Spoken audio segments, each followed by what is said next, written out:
Susan, I think, is really the leading researcher on shared mobility in the country. So she started in the 90s with her dissertation on car sharing, and she's taken on all the different modes, and she knows a lot about what the benefits are and how to scale it. Thanks so much, Sharon. So Sharon and Scott and I think, have been talking about the Shared Use Mobility Center vision for about a year, and it's amazing to see it all coming together. So I'm delighted to be here with you to get this party started, because Sharon is planning a party, as I understand it. So I flew in from California just for this.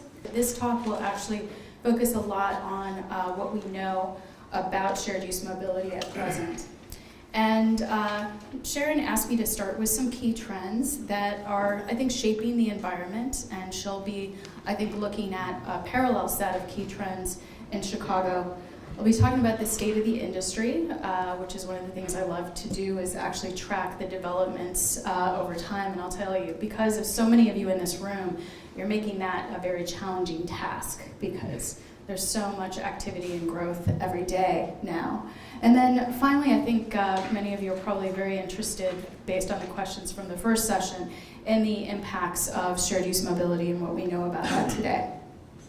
So first I wanted to just start with some key trends. And so Sharon and Timothy Pompandreo and I talked together for about a year ago for a summit I organized in San Francisco. So I'm going to use some of these because I think they're really cool slides, plus they help us understand, I think, what's setting the context here. So gas tax hasn't been raised since 1993. It doesn't appear to be on the agenda anytime soon. So in light of dwindling transportation revenues, I really think cities and public transportation officials are looking to partners to help them provide public transportation services and to fill gaps and to peak shave at peak times when they don't have enough capacity.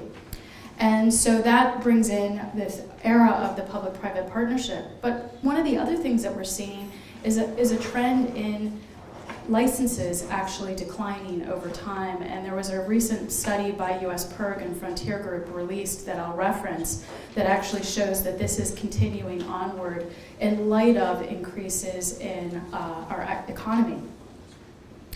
And then I love this slide because Kevin Kelly is somebody that I consult quite a bit in terms of, not personally, but I read his work and I listen to things that he says. And he was one of the first to actually really talk about access versus ownership. And he did that in 2009 and basically said that, you know, we're really at just the beginning of this, and that people are really going to start to understand the benefits of access versus ownership, and that a lot of things are going to converge here in terms of simplicity, you know, screening, using your finger to screen and make choices, as we all are doing now through smartphone apps on our phones. But he thought about this in 2009 and said, this is just the beginning, and this could be a major paradigm shift for us all.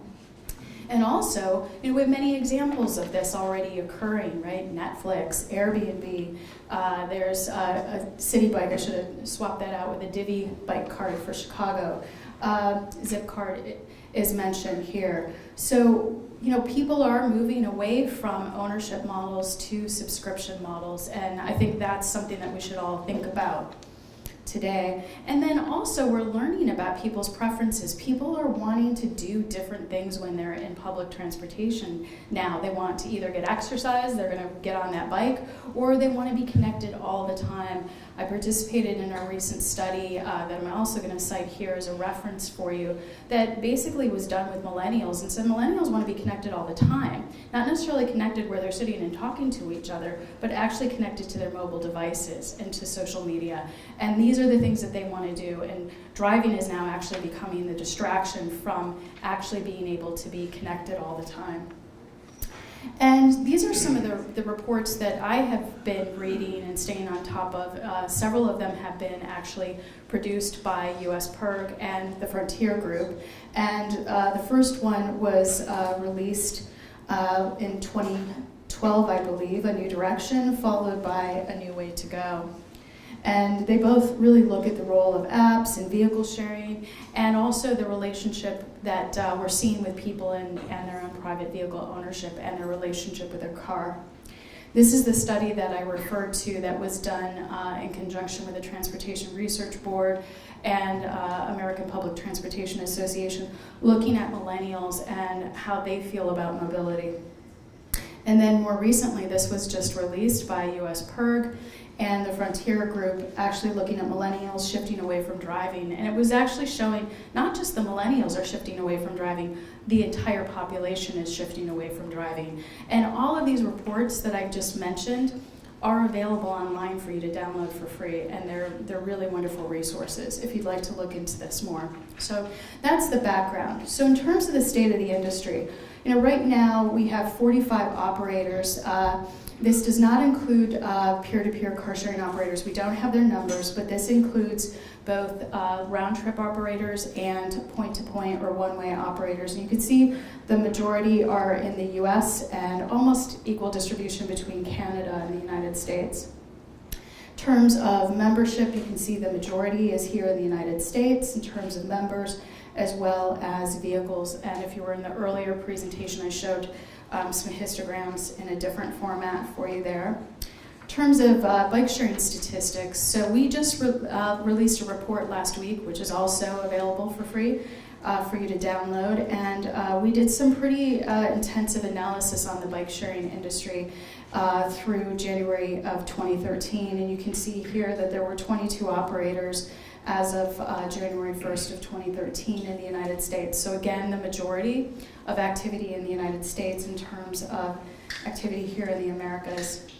So this is a very interesting slide, and I'm really proud of this slide because this was non-trivial. Looks really easy, right? Anybody could do that in Excel, but not so much, because one of the things that we don't really know a lot about in bike sharing is the number of casual users. So we worked very, very hard with the bike sharing companies to actually get this number for you. And as you can see here, this is actually a very large number when you contrast it to the number of members. So essentially, almost an order of magnitude difference between the total number of casual users and the total number of members. And this is the total number of users, which has never ever been reported before in terms of bike sharing. You always see bike sharing numbers in terms of the number of bikes, the number of stations, and the number of members. You never see the total number of users of a bike sharing system. This is very important data from my perspective when you look at business model development. So I wanted to just share this with you. I do not think I will do this again because it was a very, very challenging exercise. Because when a casual user uses bike sharing, they could use 3 or 4 different credit cards. So you can't base it on the number of transactions. You actually have to do some pretty serious algorithm work in terms of calling that data. In terms of ride sharing, I did present this earlier. You can see there's a lot of activity in this space, and I'm a purist. I define ride sharing as carpooling and vanpooling. So these are incidental trips that would have happened otherwise, and this was a paper that you can download as well that goes through the history of ride sharing. Now, moving into impacts. So I know there were questions earlier about this particular topic area. So our research group actually led a study. It was the first that I'm aware of in the world that included most of the largest operators in both Canada and the United States. We had a tremendous sample size of 9,500 completed surveys, a completion rate of about 80%, and it was a very in-depth instrument, the ones that I really, really like to use because then I can go deep and mine that data and do an awful lot with it. You can see here that these are actually the participating organizations who helped us with this. We actually had some smaller ones, but I ended up needing to pull some of their data back because it wouldn't have been a statistically appropriate thing to do. So in terms of the key findings here, some of you may have heard these data before. They're pretty much tried and true in terms of the round-trip car sharing model. We demonstrated that 9 to 13 vehicles are actually removed from the road. That's both sold vehicles and postponed vehicle purchases. In terms of actual vehicle sales, 4 to 6 were sold. So the balance is those vehicles that were actually postponed. Most of the car sales came from one-car households becoming car-free, followed by 2-car households becoming 1-car households. What I think is quite remarkable is that you see here, 50% of that membership either sold a car or postponed a car purchase. In terms of transportation demand management, what does this, right? What does this? This is why I do this research. I saw a presentation from Michael Glotch Richter when I was actually deciding what I was going to do my dissertation on. I was almost going to do ride sharing, actually, and then this guy comes over from Europe and shows very similar statistics, and I thought, why aren't we doing this here? This is a really notable effect, and I know many of you understand and appreciate the value of it, but if we're at 1.6 million people doing this in the Americas today, that number is too low. So what can we do to scale this and to spread this? And also, I have the CO2 reduction potential of this, 27% reduction observed. So that means those are the people who actually sold a car. In terms of the full impact, these include the reductions that would occur if the person who postponed that purchase actually had purchased that vehicle. So I go through hypothetical exercises to actually get that number to 43%. That number is in line with European data, the same European data I saw back in 1997, I believe. Yes? I'm sorry to interrupt you. Could you clarify that point? Is that CO2 reduction from the reduction that the energy going into building the vehicle, or is it some assumption? It's not a life cycle. No, it's not a life cycle analysis. It is purely focused on modal shift changes. Okay, so the person is actually giving up a car or postponing a car purchase, so the trips then become distributed across a series of modes, so I get the net effect of before and after. Okay, so it's not a life cycle analysis. I've never done one of those. So this is the report available to you for free to download. It's up there on the internet. So we just completed and released last week our 2014 study. It was actually conducted between 2012 and 2013. You can see here I did a lot of work with a lot of different operators.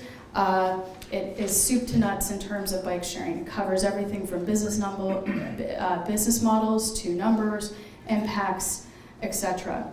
And these are actually the participating organizations that worked with us on the survey. You can see Canada is represented, as well as Twin Cities, Salt Lake City, and Mexico City. So what do we know? Well, I want to just highlight a few things, and I need to get my pace up here a little bit in terms of time. So essentially, we see what we see in car sharing. We see more younger people using these services. And this is something I think we need to think about at this workshop and moving forward, is how can we scale this? How can we spread this to other populations? And you can see here, younger, Caucasian, male. Only Mexico City was split pretty evenly between men and women. So what's the point here? Well, about 50% of people in this survey said that they're driving less due to bike sharing. Here, change in vehicle ownership, 4% are actually selling or donating a vehicle. Here, I wanted to just emphasize to you, what do we see? Well, we see the majority of people are actually using bike sharing services 1 to 3 days per week or more. So it's actually being used quite intensively by members. Change in urban rail use. Now this is where we see some interesting dynamics. We actually see in Minneapolis, St. Paul, and Salt Lake City that it's actually acting as a first mile, last mile connector. Our theory, based on GIS analysis and looking at the transit systems, is that these are less complex, dense, networked transit systems. So bringing people into public transit is what they are doing. In the other cities, we see more attraction away from rail, and that is arguably, and you'll see from the data, because it's providing a cost-effective alternative. People are able to get exercise, and often those trains are full. And these are some of the reasons why people told us: lower cost and faster travel. Just faster travel, because they're not having to make the connections. Want to get exercise.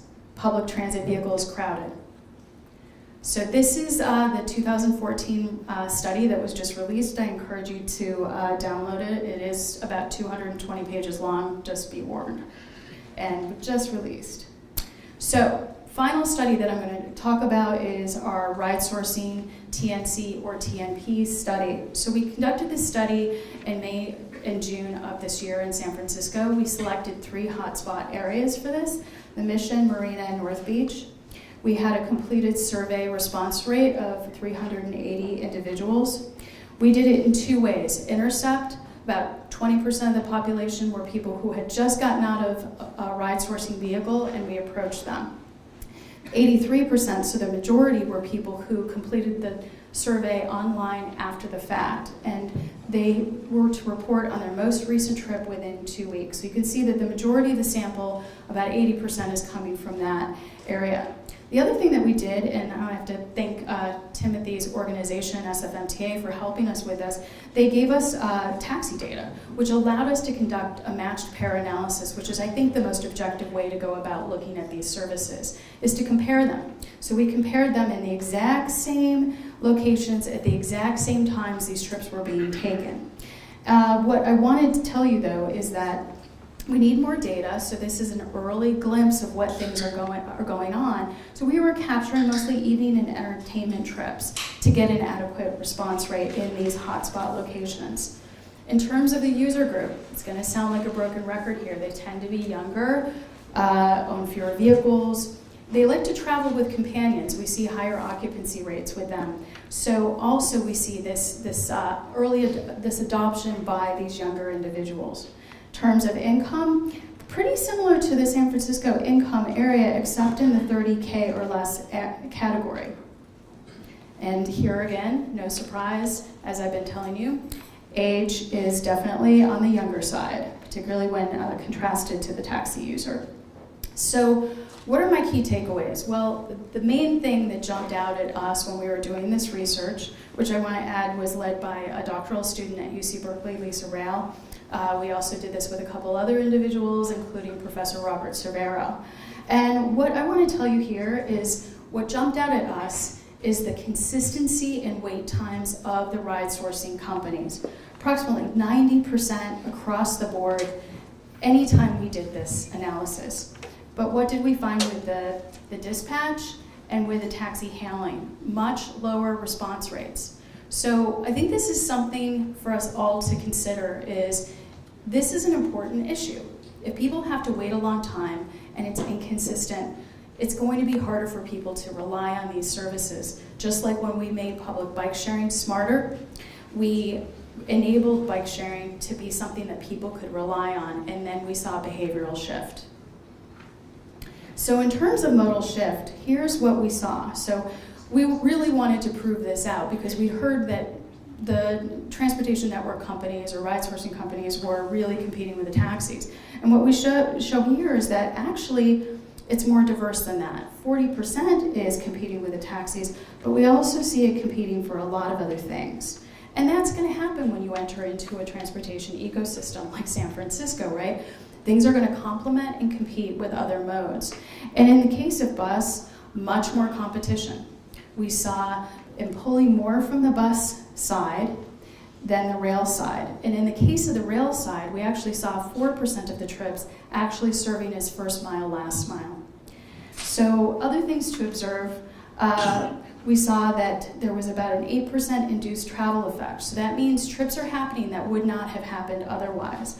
We'd like to do more research on this to explain exactly what was happening there because we don't have enough data from this short survey. 20% said they avoided drinking or driving. Quite a few of them are actually in this. I was able to do a cross-tab to examine that.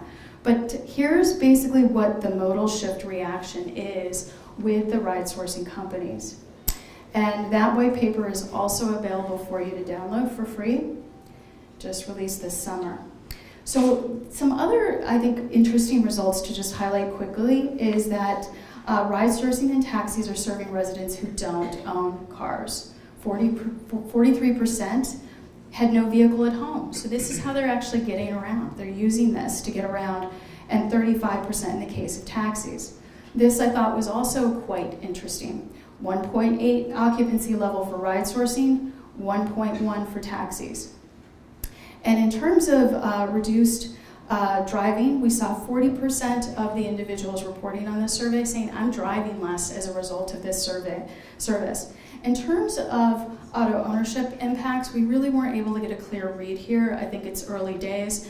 I think that potential is there. So just to conclude, lots of things are happening here. This is happening in the backdrop of a lot of other trends, and I think that we're going to continue to see more entrants coming in, more members joining these services. I think we're going to see more and more innovation coming, and I think we need more study of many different things, including the economic impacts here, moving into equity, best practices with policy. And of course, I can't end this without thanking all of the people that made this particular presentation possible. Thank you.